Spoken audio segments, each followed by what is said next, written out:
Okay, so here is the official rundown of this tool without actually using the functions. I guess you'll just have to take my word for it that they work. Here we go. So BenchTool launches. We have a few things here: phone tools, console tools, PC tools, utilities, and settings. Also, forgive me if people start making noise in the background. I'll shut them up. So first thing, phone tools. We have Android devices, phone tester. This one does function testing on phones. You need to enable USB debugging, unfortunately, to use that, but it can still come in handy.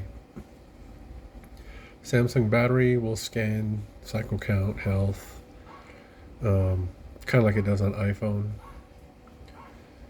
Battery log, or no, this is actually the log diagnostic. So this pulls a log off of the Samsung devices and will go through it and look for irregularities, crashes, and whatnot. And actually, you can use Gemini to dive a little deeper and give you another opinion on what's going on. Let me see. We have the device identifier. This is pretty cool. We've been using this one lately a lot in my store. The devices that come in that, TCL phones, pixels that look like each other. You force the phone to turn off, you hold the buttons, you plug in the phone, and it goes into fast boot mode or BROM mode or preloader mode on those type of phones. Other than Samsung, most people can identify a Samsung. This is for like anything else. We'll scan the device and it'll go through. You can see here, it tries to scan with ADB, fast boot. It even does MTP. And it does really good at identifying devices. It's been successful pretty much almost every time. Let me see. Battery AI. Okay, so this is the one that can go through the battery and kind of tell you what's going on. Let me see here. There's a battery dump here. Let's analyze just to take a look here. So low voltage because I have it plugged into my computer. So there we go. Cycle count. If we go down here. So your battery's in great shape. Diagnostics will show that it's currently operating 97% of original factory capacity, for 10 months. I just notice a high number of plug in, plug out. That's why, because I've been testing these apps with my phone, so it's been plugged in and out a bunch of times. So stuff like that it'll tell you, which is pretty cool. Let's go back. Phone unlock is just something I added when I was first building this tool. I don't think much of it's going to work, but I was trying to come up with bypasses for Google account, but using AI to code that stuff doesn't work because it knows their exploits. Then we have the iOS devices. iPad battery, same thing. It just scans the battery on an iPad because on the battery in the settings, it doesn't show that. Yes, the device has to be trusted. Crash analyzer will work just like any normal crash analyzer that you have. It'll actually analyze it with AI 2. If for some reason it's not known in the current database. I've had it work on several occasions when it didn't come up on other apps. I was trying to find the reason for the panics. Resetter, this one can actually put devices in certain modes. It'll actually factory wipe a device as long as there's no iCloud. And it'll activate a device from the setup. That might be useful in the future because I plan on adding the MDM bypass to this tool. And it needs to be activated. The iOS device needs to be activated through Apple, and that's what this does. This will activate it through Apple. You see, activating through Apple. Once it's activated through Apple, then using the same device, you should be able to skip MDM on the iPhone or iPad, hopefully. iOS diagnostics. This one pulls. It'll read an iOS device, pull the log, and go through it and tell you different things about battery and storage. I still need to do more.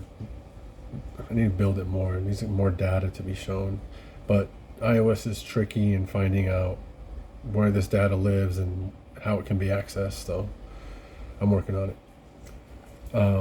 This one's really cool, panic diagnoser. So unlike the crash analyzer, using the panic diagnoser, you don't have to have the device trusted or connected via USB cable at all. What you do is you need to go on the phone, the settings, and you can save the panic log to the phone, and then you can use that same phone to scan this QR code, and it sends the panic log to the Pi for, diagnostic. So that way you can pretty much pull panic logs without having to trust the device, scan the customer's face, none of that stuff. We have next console tools, Xbox. It says UART, but it's actually not UART. It's a little bit different method, but this requires a different module to plug in. I'm also probably gonna be adding it to support a Pico, but I thought the ESP32 would be a cool add-on. They're only like maybe $15 or $20, and it has a screen on it too, and it helps you read the postcodes, helps you diagnose issues on Xboxes, Xbox One, Xbox Series consoles, all of them. PlayStation 5 UART, pretty self-explanatory. I don't know why it came up like that, but it should come up like this. Yeah, PS5, Syscon. If you've dealt with PS5 UART, PS3 UART, PS4 UART, you know pretty much what you need to do to get connected to the console. You have to solder wires in random places. Not random, but certain places. Certain places on the console, and then this thing will come with a USB to serial adapter so you can connect to these consoles. PS2 PMAP, this is still untested, but I need to get that done soon. But this is supposed to calibrate lasers on PS2s, because sometimes even after replacing the laser on PS2s, for some reason it still won't read discs. So this is based on what we know, or what the community knows about getting that to work. Controllers, you can test buttons. On PlayStation controllers, if you put voice on, it'll actually play the sound of whatever button you press, like square. It'll say square through the controller, which is pretty cool. Drift tester, pretty self-explanatory. It'll tell you if you have drift. It'll give you the coordinates down here. And of course, after you fix these controllers, you have to calibrate, and I actually remade the app to calibrate here, so you can connect. It'll find the controller. You can calibrate range, zero the center, and then save it to the controller. PC tools, USB drive writer. This is pretty cool. This writes stuff that's useful to thumb drives that you plug into this thing, which can be Microsoft, restore files for the Xboxes, the PlayStations. On Windows, this will add some scripts to the USB thumb drive you plug in there. Two of them are really cool that I created using AI as well. One of them scans the error log on the PC and gives you recommendation and reasons and repair options, or whatever you call it. The other one is a driver scanner. It'll scan drivers that are problematic, missing, and it always gives you the option to look for the driver for the GPU, the motherboard, the BIOS, and the something else, I forget, but the important stuff. And if you need the driver update, it'll go online, find the driver, give you the link instead of having you go search for here's the motherboard. No, it gives you the actual link. It does the hard work for you. It should. Every time I've done it, it should. It has. But AI can make mistakes. Mac, this is where I'm going to implement the stuff for MDM bypass, and also probably going to do something where I can read error logs from a Mac and use AI to go through them and give us an idea of what's really happening. Data puller will pull information from one drive to another. Right now it's set up for pictures, music, and videos, but I can add more, probably like PDFs or whatever to that. Hats pack, this is going to set up an SD card for those of you who mod Nintendo Switches. You don't have to worry about going online and finding the latest hat pack, and then formatting the SD. No, this does it all right here. It'll look for the latest, format the SD card, and put the hats pack on the SD card. Chip programmer, this is just a standard application that can program using this CH341A. You either use a clip or you take the chip off and put it in the programmer, and it'll detect automatically. You can read, you can erase the chip, you can look, I've already been reading some here. You can see a couple of the ones I've been reading, and you can delete those. Yes, I want to delete, whatever. Verify, write, erase, standard stuff that's available for these kind of chip programmers. Pi hole. This is just something I thought would be pretty cool, but you can turn this thing into a Pi hole router. If you don't know what that is, just look up what Pi hole is. Utilities. So Ryobi Unlocker. This is Unbricker. This is going to help you reflash the whatever chip on Ryobi batteries, the ones that pretty much lock themselves out once they detect that they're unbalanced. Most batteries are permanently locked out until you flash that.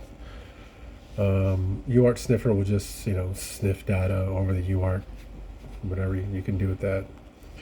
EEPROM analyzer will go through, scan the bin, and look for errors. It'll look for irregularities. It does a couple things. It does more than just read the chips. It goes through them and tries to help you find any errors. It can even help you kind of reverse engineer stuff, which means that if it's mumbo jumbo, it may help you read it in plain English, stuff like that. DJI calibrator. This is a new one. I just had it today. Of course, it needs to be tested. One of my customers requested this, so I'll be working with him to see if we can get this to fully function or test it at least, or whatever.